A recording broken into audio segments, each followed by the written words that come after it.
The kinetic field, Shotchlo will be able to orb out, but he won't jaunt to it. Now he does, trying to buy some time for Cheshire Cat, but he'll get glimpsed, and this should be a kill on the Prophet. Jotum coming in, we'll be able to finish him off with a figure, and in case it seems he'll get away. But meanwhile, on the other side of it, J4 comes in with a Stormbolt.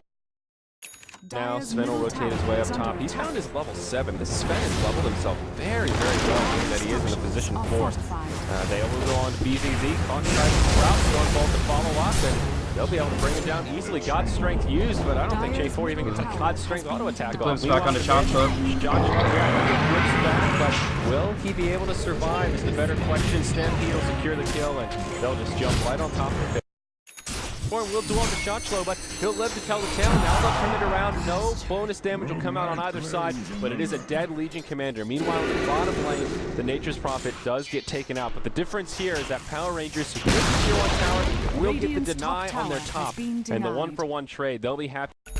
Chased off to the side, and now it's J4, the lone survivor. He'll try to finish off Yol, finds a kill there. It's a double kill onto the Sven, but I think he'll be hard-pressed to survive this one as BZZ blinks over the tree line. Sadoi connects with the host up, and this will be a full 5-hero wipe. It's Virtus.Pro that come out through. The Sven to start things off. Roshan goes down to the Radiant, actually picked up by the Morphling. That'll be the end of the Aegis, so maybe, just maybe, PowerRangers can do this. Now they'll lose their whip. Nexus comes right back up. He'll bring down the Centaur, doing everything he can. Will bring down Jotum. It's Nexus versus the world, but finally takes a silence. It'll chop down the Earthshaker. Now BZZ taking a lot of damage. BKB's deployed. They will lose the Wisp. J4 playing a little ring around the Rosie, but now support coming in. BKB used by Nexus needs to start Morphin. Is that Death Prophet doing a hell of a lot of damage? She'll get caught. Sadoi comes in. It'll be the end of the Morphling. They also lose their Sven, but down goes the Centaur. Puck. Out comes the Yules. That'll stop him dead in his tracks. Allow the time for the Ghost to come in and tick him down.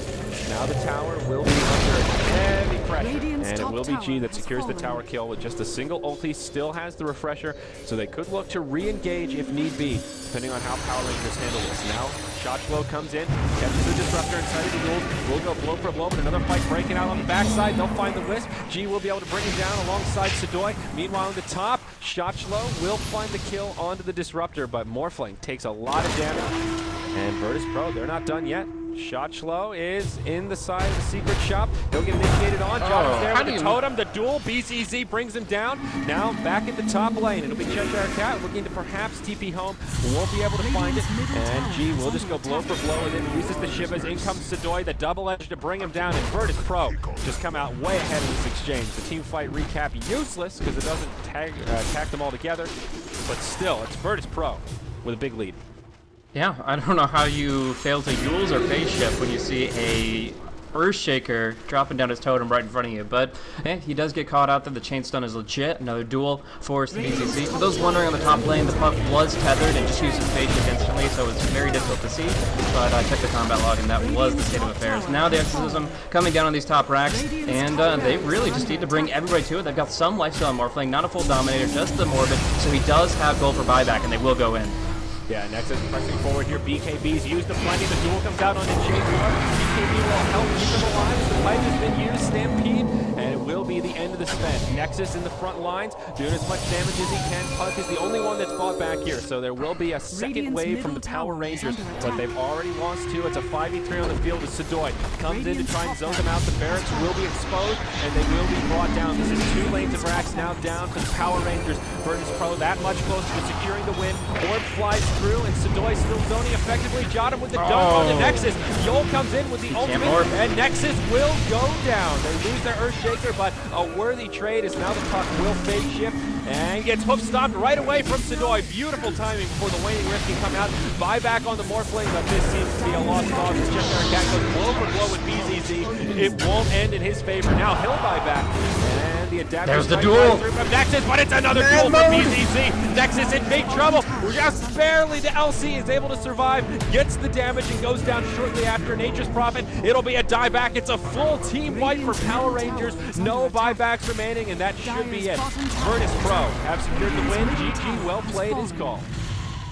Mortal Kombat right here. Man, just entering the arena fearless is DZZ as he cleans that up and ends the game with 160 bonus damage from Duel. Really making that lead commander work for him. And just gotta say, Virtus.Pro moved very smart in those fights. Just kind of finding opportunities to break apart the fights on the two fronts, picking off the weak stragglers and finding opportunities to just go in and fight, not even 5v5, but like 5v2, 5v3, despite the fact that PR were relatively close together. They picked them apart, they got the kills they needed to, and those silences were crippling against the Morphling. Nexus popped his BKB pretty early in the fight, but he just couldn't morph against so many abilities coming out from Virtus.Pro. So in the end, he could not survive, he could not sustain, he got just chopped down, and obviously we see Virtus.Pro bringing it back 48 minutes in. It looked bleak, but now they show that they're the top dogs, and that puts them in contention for some top 4 slots. Yeah, we'll make them 7-4 and still a chance to make it to the top. We're gonna have a quick break, guys. Team Tinker versus Secret scheduled to get started in about a minute's time. Thank you so much for joining us. We'll be right back after this break.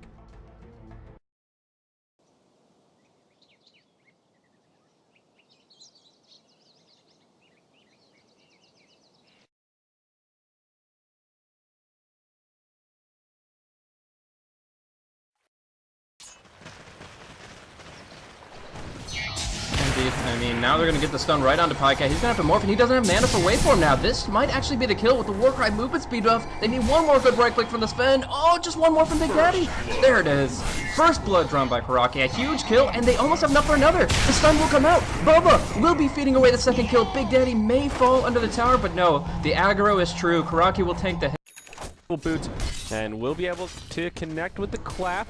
Will this be enough to set up the kill? Haste S4 moving around the tower. Sing doing a great job falling around the roses, but now we'll take the orb. The waning rush. Stampede comes in. The Centaur will keep him alive. Quick next to the hoof stomp onto Puppy. There is a black hole available here. Boba coming in. He's only level 4, so no chain frost. There's your black hole on 2. Puppy with a few hit points to spare, and it's enough to set up the kills. A double comes out as the Centaur and the Skywrath go down. They'll lose their Doom and their Enigma. S4 with an invisibility. Stampedes like this is certainly good and lets you feel a little more safe around the map, and you know that your next team fight may go just that much better. With an early Sange, whether early S&Y or Halberd, still a great value item this early on. Kuroki at 1,400 hit points at the 10-minute mark will secure this tower kill. Already another 700. They may look towards high ground here. Global on cooldown, Stampede, Chain Frost, and with Morphling going straight to the grave, they can at least chip at this tier 3 tower pretty safely. And you gotta look at Pycat's state of affairs, and he doesn't have anything. An ultimate orb in the bank, like, he's not gonna be progressing for quite some time with 38 seconds in the grave. They don't even have time to react. That's another 1,000 gold just sitting in his wallet. Yeah, he's gonna have a heart so damn fast. This is actually a build that Loda goes very frequently on his Chaos Knight. I'm not the biggest fan of casual Sange. I think it's probably one of the weaker casual items, but oh, quick about. At least we'll get the pick off on Big Daddy. There's no way to respond, and gets the regen rune as well. The stand. Pycat is in some trouble. Here comes the global. That'll buy him some time. S4 caught inside the Mystic Flare, but will be able to phase shift. Survives. Kuroki has now used his Mask of Madness and BKB. Pycat just about to survive. One more ticket damage will bring him down, but no, he lives. Skywrath won't be so lucky. It's a double kill. Answer right now, like long term they could get so much, but they just seem so underfarmed. You look at the net worth chart, only Morphling's got anything, and most of his net worth is invested in this Lincoln Sphere, which is just an item to not die, to allow him to farm a little bit more actively across the map, as soon as he loses the Lincoln Sphere, that's when he replicates back. But it's still just allowing him to find farm. It's not actually putting them in the game, and it's going to be a long one if they're going to be able to bring this one back. They're not going to be rubber banding this in 5 minutes time. It's going to be a long haul for them, even with 6.82 in play. Yeah, no, you're definitely right about that one, Blaze. Now the Aghanim Scepter is up on the Doom. Much more of a core item on him now, following that change in the patch that now actually lets it disable passives like evasion and everything else. So good stuff there, and will certainly help them out against the Morphling, as Doom can just stay up in his face and keep that duration ticking. Punch with an invisibility rune on, will scout things out. Has a Yule's Scepter and goes right in on the Sing Sing. There's your relocate, and that is a dead silencer. Poor Sing Sing. He's found his Aghanim Scepter, but he has just been so susceptible to these jumps this entire game. Now UGM will get left behind. Negative Earn comes out, and that will secure yet another kill, a double for the Fairy Dragon. So in this position, obviously they're progressing very quickly. It looks like Big Daddy will be able to find the Vladimirs. If he did, actually he sold back the Basilius, and we're gonna see a fight break out. Yeah, Big Daddy on the Oh, line. the cleave! Kuroky connects with a stun on 2, and he'll use the God Strength to cleave him down. That's the power of the Rogue Knight. When he has this level of farm, and oh, Daddy, did he make it happen. And they're just doing a two-man push on bottom lane. Like, there's nothing to stop them right now. Finally, the Aghanim's Global Silence is here. But we'll see if it's going to be enough. They don't have any control to make this Chain Frost worth their while. This Rex is falling. Yep, there is a glyph, but to what avail? They will choose not to use it and save it for another day, perhaps when their other tier 3 towers start taking some damage. It will be a 5v3 on the field for now, and buyback status not looking so hot. Morphling does have it, Centaur does not, but he'll be up pretty soon. Meanwhile, Secret in the top lane will just take out this tier 2 tower. That's the end of the outer towers for Team Tinker. Sven has now moved into a Crystallis following the Sanjin Yashin. It seems like his farm is just snowballing so much at this point. Every time he picks up an item, I look around and he's already got another one in tow. Pipe of Insight also now completed on the Enigma, just waiting for his turn to use the courier. Exactly. So they're pretty much immune to the effects of at least the Chain Frost, if not a double Cursed Silent from Silencer, and it's a really uphill battle here. They need so much more from the Morphling Pycat. He needs to start farming out very aggressively and just using that replicant the second that he feels and he's in harm's way. But for right now, it's Team Secret to control the map, to contest the enemy jungle. They don't have great wards up offensively, only this one in the western part of the Dire jungle, but as long as they just keep a general mindset of assault, they'll be okay. We'll see. Yule Scepter and Phase Shift used to dodge the global, but he'll still be afflicted by the last word for too long, and they call it. Right after that, they wanted one more kill. They wanted to stick it to the man, and they take S4 down, but Team Secret with just a dominant performance. Looking at the graph, they were never behind. They knew what they needed to do, and they just executed. Good, solid Dota, very tight, and they had a strategy and executed it well. You see how they run it with S4 just scouting around, and anytime you see an opening, expect that relocate to come in. Kuroky ending 8-2 and 6.